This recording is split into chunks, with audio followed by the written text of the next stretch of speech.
High Imran, আসসালামু আলাইকুম। আমরা আজকে আজদা শপিং করার জন্য আসছি। আমি আর আমার হাজব্যান্ড বাচ্চাদের স্কুলে ড্রপ করে তারপরে আসলাম একটু বাজার করব। আজদার লিডল থেকে সবসময় বাজার আমার করা হয়। ইদানিং আজদায় বেশি করা হইতেছে, আজদায় না গেলেও চলেই না। যাই হোক, এখান থেকে ফ্রুটস নেব। আজদা থেকে আমি ফ্রুটস বেশিরভাগ কেনা হয় আমার। এখান থেকে অরেঞ্জও নিব। আমার ছোট দুই মেয়ে ওরা অরেঞ্জ অনেক পছন্দ করে, সবসময় অরেঞ্জ বাসায় রাখতে হয় ওদের জন্য।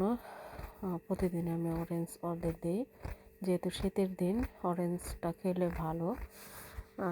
এই জন্য। আর এখন ঠান্ডাও পড়তেছে অনেক, সামনে নাকি স্নো পড়বে। আমি একটা বক্স নিতে চাইছিলাম, আমার হাজব্যান্ড বলল না, বক্স নেওয়ার দরকার নেই, অরেঞ্জের যে ব্যাগগুলো ওগুলোই নিয়ে নাও। ওইখান থেকে আমি দুটো নিয়ে নিলাম। আর